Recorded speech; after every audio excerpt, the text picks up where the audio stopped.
नमस्कार सर्वांना, श्री स्वामी समर्थ।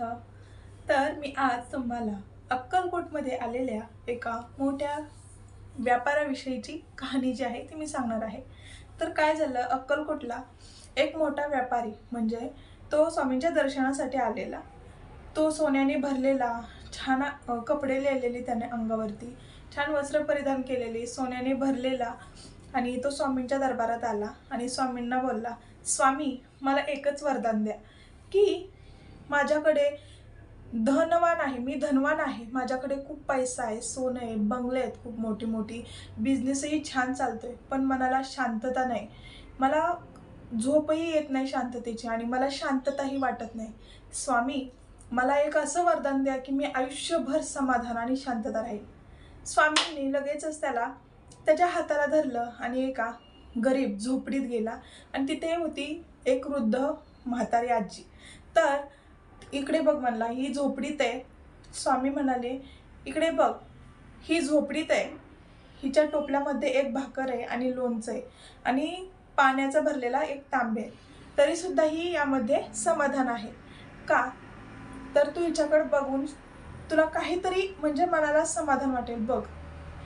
तर ही पैशाने, धनाने, कशानेही श्रीमंत नाहीये, पण मनाने आणि जो मनाला शांतता वाटती तर त्याने ती खूप श्रीमंत आहे। जरी धनाने ती गरीब असली तरी मनाने ती खूप श्रीमंत आहे।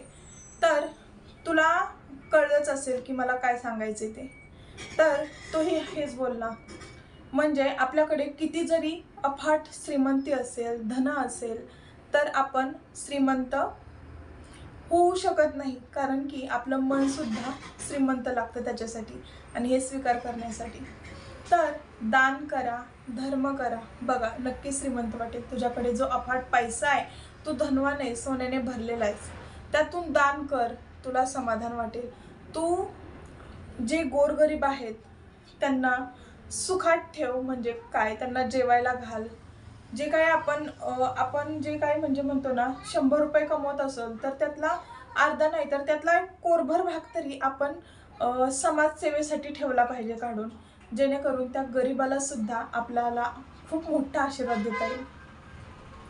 तर स्वामींनाच त्याने धन्यवाद स्वामी म्हटला आणि मी इथून पुढे माझ्याकडून जे काही शक्य असेल, जे काही मला चांगले कर्म म्हणतो ना, तर ते करता येईल तेवढे मी करेल। मलाही या आजीसारखे सुखी, समाधानी आणि मनाने अफाट श्रीमंती पाहिजे। एवढेही धनवान असून लाखोचा पैसा, करोडोचा बिझनेस आणि लाखोंचे दागिने, खूप मोठी मोठी बंगलेत, यांना बघून मला कधीच समाधान वाटत नाही। जे की आत्ता मला या आजीकडे, वृद्ध आजी आहे, तिच्याकडे तर काहीच नाही, फक्त टोपल्यात एक भाकर आणि भाकरीसोबत खाण्यासाठी लोणचं आणि एक तांब्याने भरलेला पाणी आणि झोपडीत राहते, तरी सुद्धा ती शांत आहे। तर स्वामींनी सांगितलं, आपण जसे कर्म करतो तसं आपल्याला वरदान भेटतं। तर तुम्ही सुद्धा चांगले कर्म करा आणि अशी जर का छानशी माहिती तुम्हाला आणखीन पाहिजे असेल तर कमेंटमध्ये सांगा। व्हिडिओ पाहिल्याबद्दल आपल्या सर्वांचे खूप खूप खूप खूप सारे धन्यवाद। श्री स्वामी समर्थ, जय जय स्वामी समर्थ। तर ही होती आजची स्वामींची सेवा करणाऱ्या एका भक्तांची कथा आणि मला आवडली, म्हटलं तुमच्या सगळ्यांपर्यंत पोहोचावी म्हणून आजचा व्हिडिओ केला आहे। चला तर, श्री स्वामी समर्थ, जय जय स्वामी समर्थ। थँक्यू, धन्यवाद।